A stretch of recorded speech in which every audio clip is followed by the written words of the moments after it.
السلام عليكم.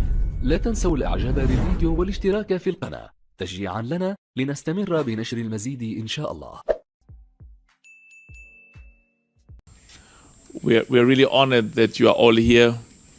I think the meeting is going to be shorter than usual because we haven't had lunch, we haven't had breakfast.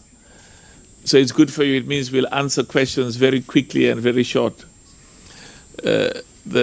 We've had so many meetings. I arrived early this morning and then I was asked to go to this beautiful fan zone at the university. 48 African countries have got students at this wonderful university in Rabat, and they've got a beautiful fan zone. Met many ambassadors. I think there were 48 African ambassadors. And at this university, they've got 88 students, and the remaining 40 are from different parts of the world. So I landed at 7 o'clock and had to rush there quickly for this meeting. And we had an exco that had a lot of exciting issues that were discussed, and we took very, very important decisions, and I will brief you on those decisions. And the first thing we're going to do when we leave here is to have, is it breakfast, Veron, or lunch? Have lunch? Okay, maybe we'll start with breakfast. A huge amount of gratitude from us in Africa to have our brother Matthias, the General Secretary of FIFA, and also we had a meeting with Gianni Infantino, the FIFA president, who arrived this morning and joined me and joined all of us in the meeting we had with the 54 African member association presidents who represent 54 African countries. This is an exciting day. It's a historic day for African football. It's also an exciting day for football throughout the world, because for us, football is of course what happens on the full field of play, and we've always known that Africa has got some of the best players in the world who've been recognized over many years, but we've made significant improvements in football on the continent, and the quality of football that is being played on the continent. We've got 190 countries all over the world that will be watching the AFCON live. And we're very proud of what Morocco did in Qatar. Enormous pride. For the first time, an African nation qualified for the semi-finals, and we are confident that, of course, our focus now is on the most exciting competition on the continent. And partly why Matthias and Gianni are always here also with me is because, and with us, is because we believe that an African nation will indeed be champions of the world. And we're very proud that next year when we go to America, Canada, and Mexico, the objective is we were in the semifinals now. The next step from the semifinals is the finals. But as I said, we'll talk more about that after January 18. We took a very important decision today, and I need to brief you on those decisions. Let me start with the easy one. We've increased the prize money from $7 million to $10 million. So the nation that wins, the country that wins, will get $10 million. We increased it. Initially, it was less than 5, and we took it to 7. So if you win, you'll get $10 million. And there's a key objective as we move forward. We will continue to increase the prize money for the most important competition in Africa. We've also taken decisions to significantly increase the Champions League and the Confederations Cup. But we're not going to announce them today. I wanted to announce them, but I have to listen to the smart people around me, and they said, please, they're not playing anyway until after. So we will announce the significant increase in the prize money of the Champions League that we took today, and the significant increase in the prize money of the Confederations Cup that we also took today. We'll announce them after January 18. One of the most important decisions that we took today, the president of the Egyptian Football Federation, at the end of the meeting, stood up, very emotional and very excited. He said, President Moutsepe, I just want to tell you, the decision we took today, which I'll tell you about, in my 20 years of being involved in African football, this is the most important decision. We've never taken a decision in the history that Hani Abarida, the president of the Egyptian Football Federation, and of course he's excited that, like all of the other nations who are here, everyone is excited that they're going to win.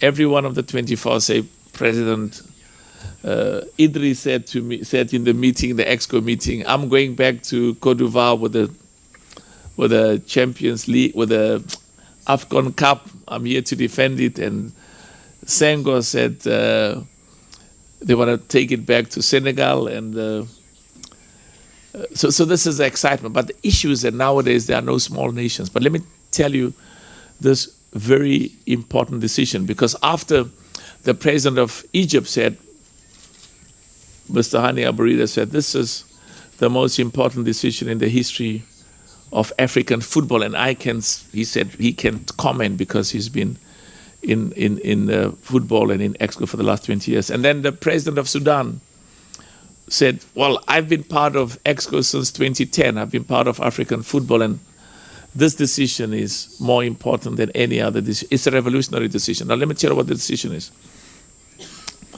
We've had lots of discussions to restructure, reposition our competitions, and we're talking particularly about the competitions of the African nations, and also we've had very good discussions. You will remember in Addis Ababa, I announced this $1 billion over 8 years plan that we have for African football, and to make sure that every nation in Africa will get $1 million. You remember when I became president, they used to get 200,000, and then I doubled it to 400,000, and the objective is to make sure that every single one of the African nations get $1 million, and a significant amount of money of the $1 billion plan that we've announced over the last 8 years, over a period of 8 years that we announced in Addis Ababa.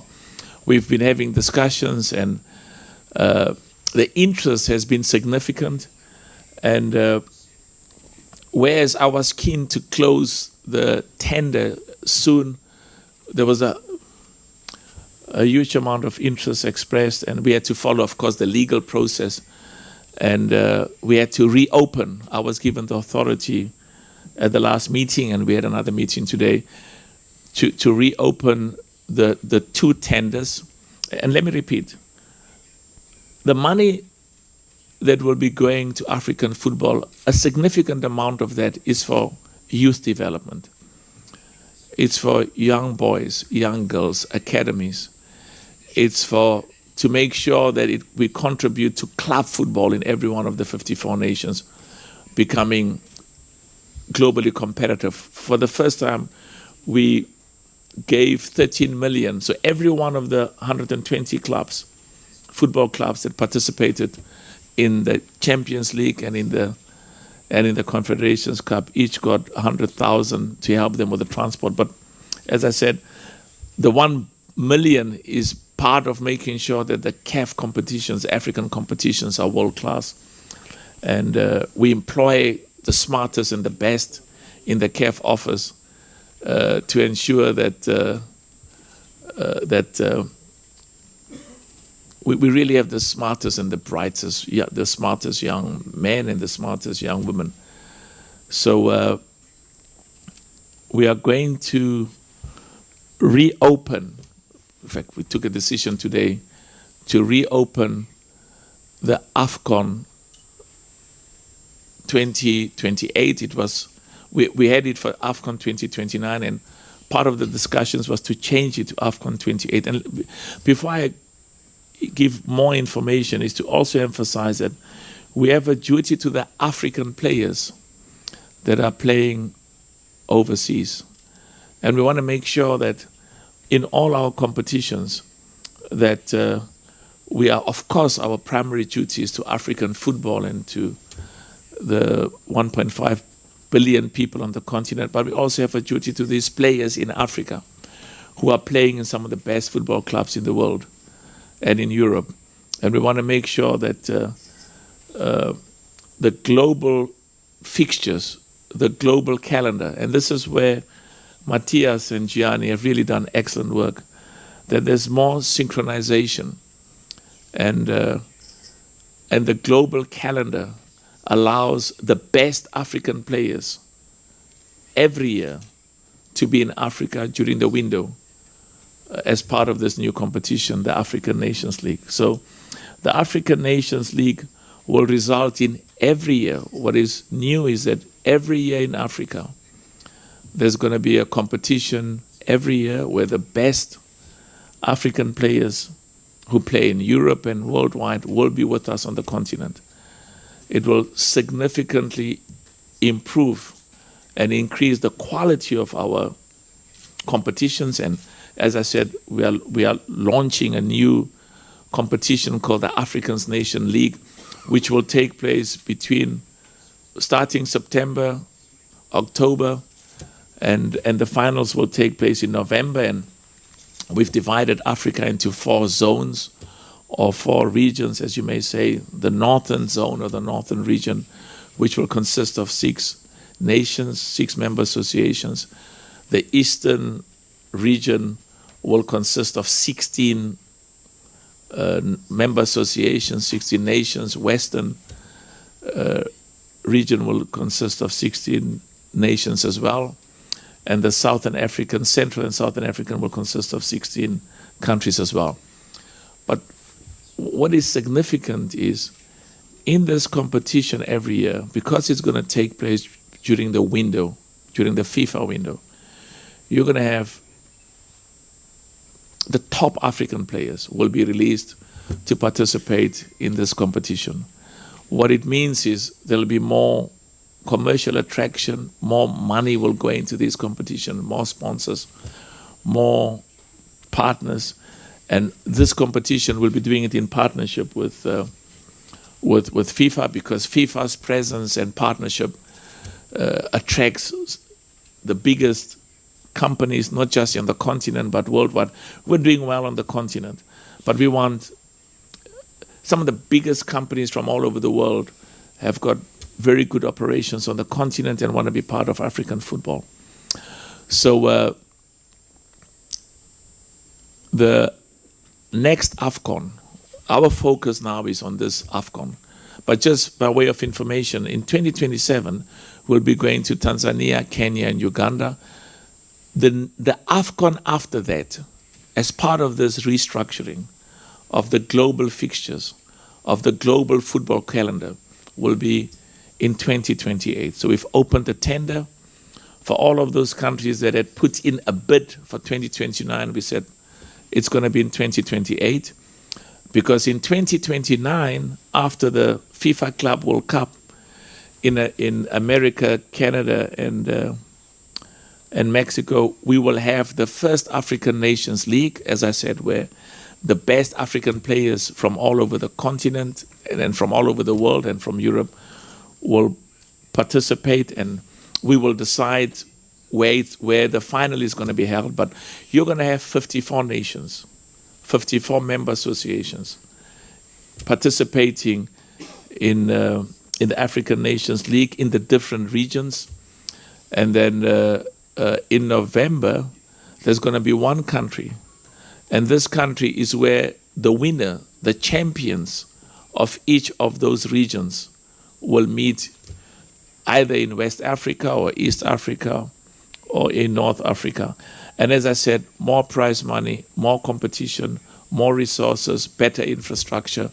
And this will contribute to one of the objectives we've always had, the development of stadiums, football infrastructure, world-class facilities for football to take place in each of the 54 countries in Africa.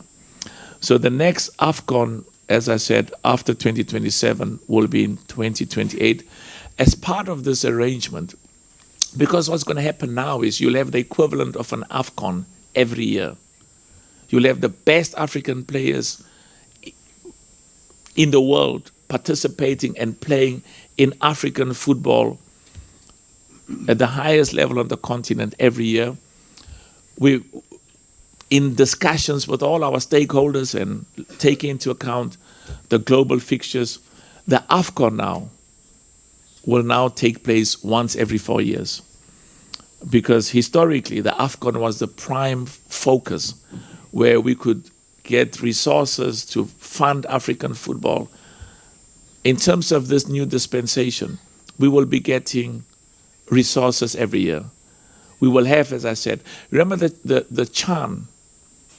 The CHAN had initially had about 16 nations, and I increased it to 18. This competition will result in 20 nations, the African Nations League.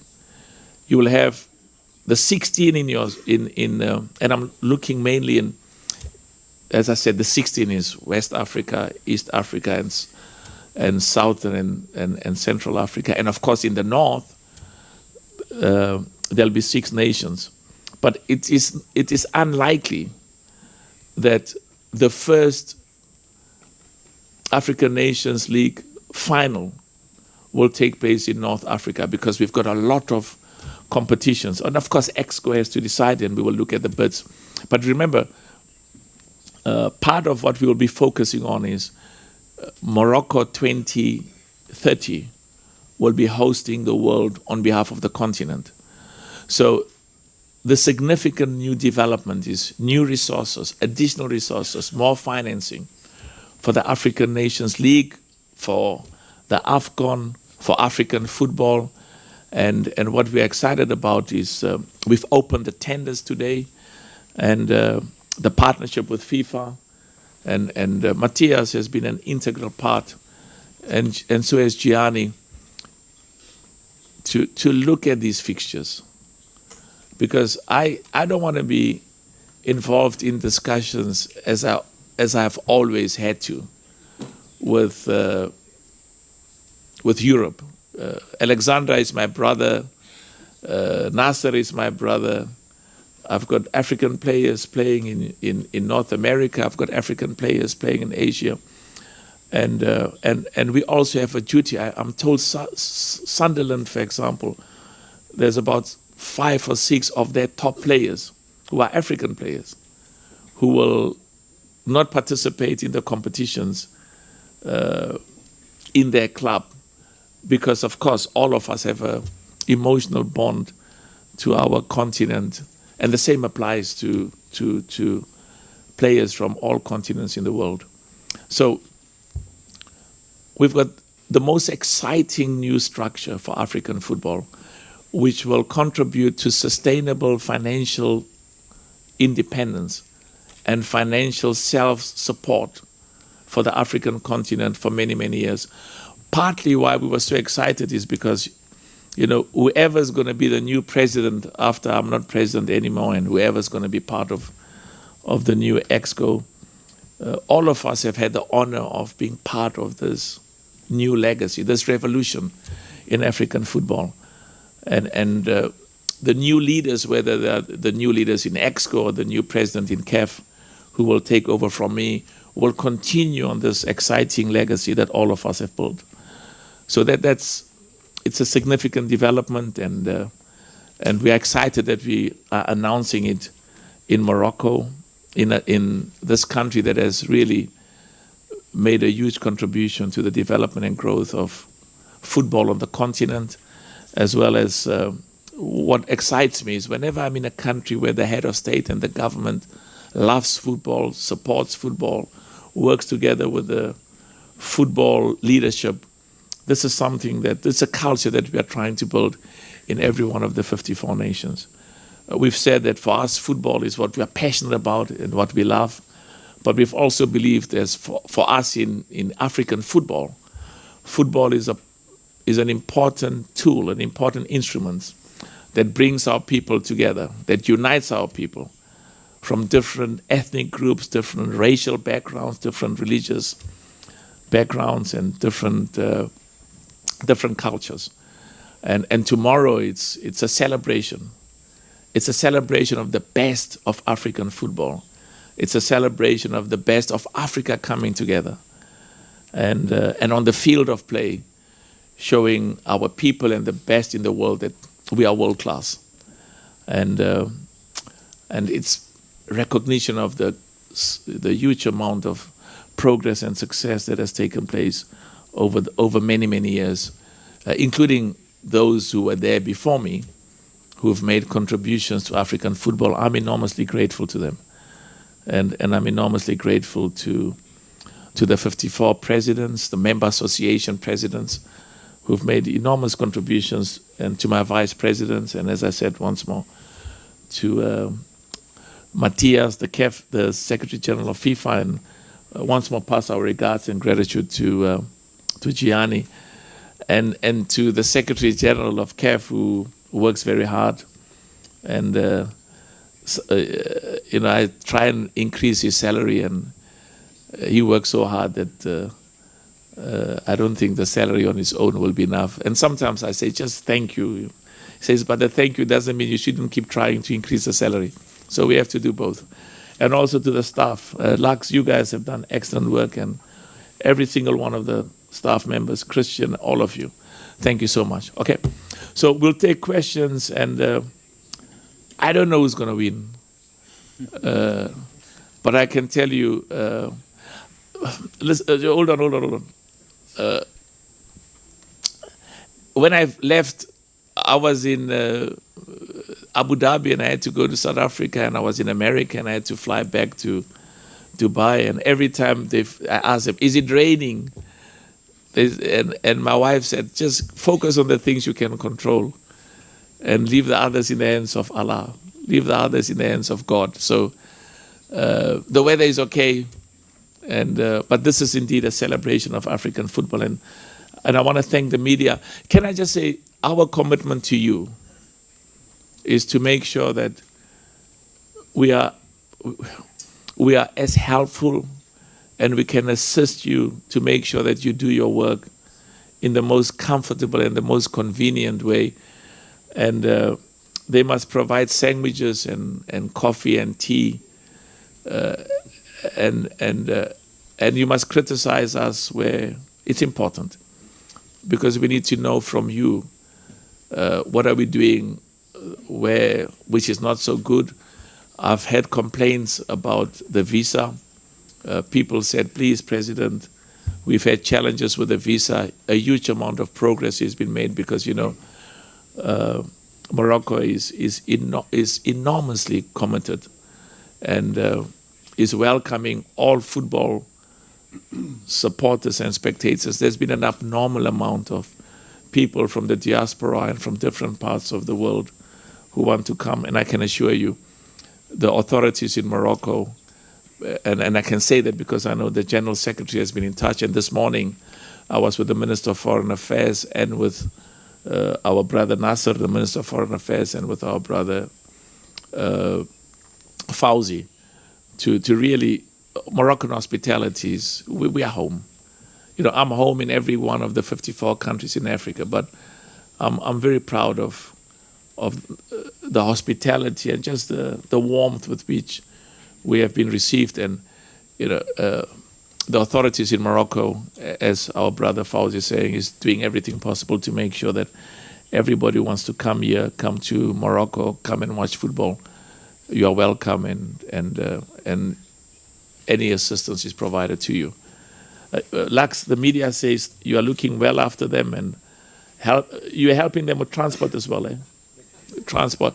His bonus depends on your happiness. So, it's in his interest to make sure. And I'll tell you why, because the media all over the world, but particularly in Africa, performs such an important function. For, of course, for us in football and in the sport that we love, but also to keep our people informed. And as I said, we've always seen our duty as football leaders to contribute to the development and growth, both economic and social and financial, of our societies and our communities. And of course, football makes a significant contribution to job creation.